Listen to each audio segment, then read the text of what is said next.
Hello， 大家好，欢迎收看聊电吧，我是理想有道德、个性默不出格的八小妹。今天给大家聊一部2012年国产电影最大的惊喜之作《万箭穿心》。这个故事发生在武汉，一个够泼辣也够嗲的城市。李宝莉，一个在市场卖货的普普通通女人，虽然只是卖菜人家的孩子，可年轻时因为姣好的长相也不乏人追。最终她选择了一个叫马学武的男人，他口中的乡下人。好在日子现在算不错了，丈夫马学武是工厂一个小主任，儿子懂事听话，最主要的是最近要乔迁新居了。都说人逢喜事精神爽，住了半辈子的破房子终于要搬进楼房了，可搬家的过程并不愉快。脾气暴躁、精于算计的李宝莉不满工人搬家时坐地起价，与工人吵架。更让她糟心的是，丈夫马学武却又想给工人发烟，又想让工人歇息，跟自己不站在一个阵营。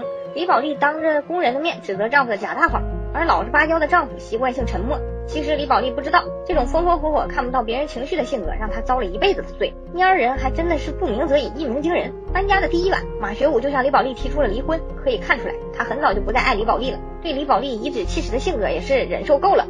直到此时，李宝莉仍然没有正视自己婚姻出现了危机。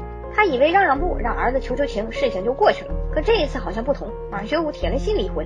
李宝莉正视了马学武的变化，猜测马学武外面可能有了外遇。果然，下班跟踪丈夫的李宝莉抓到了丈夫与工厂里的女工开房。性格冲动的李宝莉本想冲进去捉奸在床，可在那一瞬间，她想到了孩子，还有没长大的儿子小宝。不，我要保住这个家，她告诉自己。可忍气吞声不是李宝莉的性格。从宾馆出来后，李宝莉给公安局打了个匿名电话，举报丈夫卖淫嫖娼。本就想惩戒一下丈夫的李宝莉，没成想因为这个电话改变了自己的一生。不出所料，马学武和那个外遇灰溜溜的待在了警局。李宝莉静静的将马学武领回了家。如果事情只是这样，一切或许不同。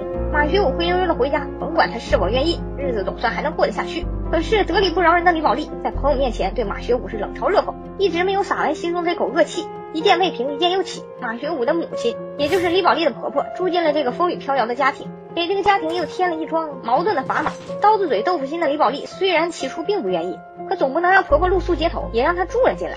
可两口子的争执是在所难免的。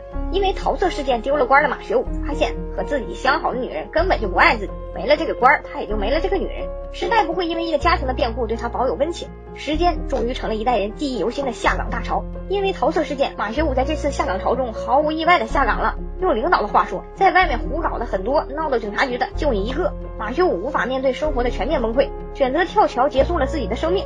遗书中他只字未提自己的妻子。从警局拿到马学武遗物的李宝莉没有哭没有怨，她依然秉承着一个信念，这个家不能散。为什么自从搬来了新居就这么的不顺？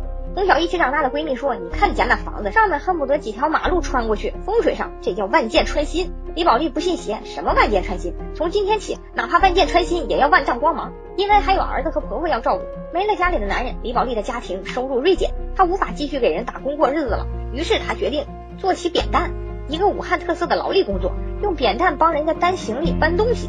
这一担就是10年。10年过去了，小宝也长大了，可小宝自幼就觉得母亲害了自己，没了爸爸，所以对自己的母亲深深怀恨。庆幸的是，小宝学习争气，在重点高中的尖子班都是第1名。所以有一个挑扁担的母亲，也让小宝心里不是滋味。他一直在盘算的一些事情。等到高考之后，李宝莉知道他的儿子与他的隔阂是早晚要引爆的定时炸弹。可作为母亲，为了不影响孩子的高考，她一再回避，也一再不敢面对。这10年，李宝莉没有再嫁，但也和一个男人产生了情愫。这个男人叫健健，与死去的丈夫相比，他简直就是丈夫完全相反的一面，坚强、豪气、暴力。健健因为伤人入狱，出来后告诉自己的是，我要东山再起。比起下岗就寻死的丈夫，李宝莉在健健身上看到了男人另外一个样子。高考结束了，小宝竟然考上了当地的状元，李宝莉感觉到了前所未有的幸福。这10年来揪心的日子，辛苦仿佛都是值得的。她还在规划用扁担担供孩子上研究生、考博士，可她不知道的是，她即将面临人生最大一次的崩溃。成绩出来了，一家人坐在屋子里难得的吃饭庆祝。这时小宝终于开始了他一直以来要等到高考后做的事情，他选择了和母亲摊牌，房子是父亲单位分的，小宝勒令母亲从这个家里搬出去，把家让给他和他的奶奶，从此断绝母女关系，自己也会负担自己上大学的费用，总之恩断义绝。李宝莉最后的精神支柱也塌了。小宝为什么一直以来对母亲这样的恨呢？原来他一直对于父亲的死耿耿于怀，想要一个自己的真相。所以根据父亲留下的一张外遇的照片，他找到了那个女人，并且也知道了当初自己母亲举报父亲导致父亲身败名裂的真相。在小宝的世界里，故事是这样发展：在家受窝囊气的父亲，在外面终于找到了一个善解人意的女人，他们相爱了。而母亲怀着嫉妒与恨举报了他们，让他们身败名裂。母亲是阴险的，是邪恶的。经过一夜的挣扎，李宝莉决定离开这个家。她被自己的婆婆和儿子赶出了这个付出一生的家，赶出了这个万箭穿心的家。好在生活给了这个女人最后一抹亮色，她在搬离万箭穿心的那天，渐渐来接她，和她开始了新的生活。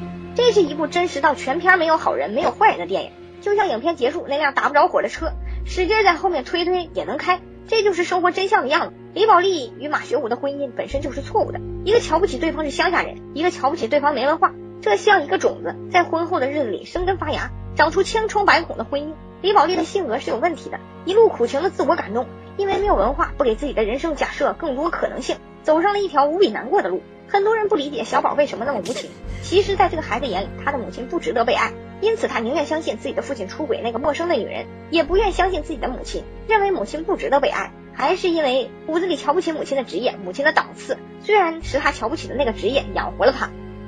导致马学武真正自杀的原因不是失恋，不是身败名裂，而是下岗。从影片中的一个细节可以看出，当时有很多男人因为下岗而选择了自杀，而更多的女人像李宝莉选择活了下来。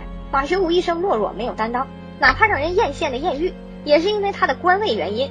这个电影真正不值得被爱的人是马学武，一个彻头彻尾的 loser。这点是编剧给李宝莉最后的一抹温柔，他不服输，有眼光，在大家都在用扁担运货物的年代，他已经开始筹谋真正的物流。如果幸运，李宝莉后半生会随着渐渐一起发达，有一个不错的结局。婆婆是一个很冷的角色，知道孙子和儿媳妇矛盾甚深，但冷眼旁观，表面上的你辛苦了掩盖了一个人的无情和冷漠。当宝莉决定离开家的那一刻，她也阻止了，只不过是客气的阻止一下。作为一个中学老师，她骨子里也瞧不起没有文化的儿媳妇儿。在她看来，优秀的孙子与这个女人无关，是良好知识分子家庭的传承。我们的生活或许经历过各色各样的万箭穿心，但生活就像那辆破车，哪怕万箭穿心了，推一推还得继续。这部电影让人失语，你无法去义愤填膺的指责任何一个人，也不能完全同情一个人，可这就是生活真正的样子吧。就像八小妹，在生活面前最多的感觉真的是失语。好了，这是八小妹今天给大家带来的电影，喜欢的小伙伴欢迎在评论区留言，及时关注更新，关注聊电影吧，我们下期再见。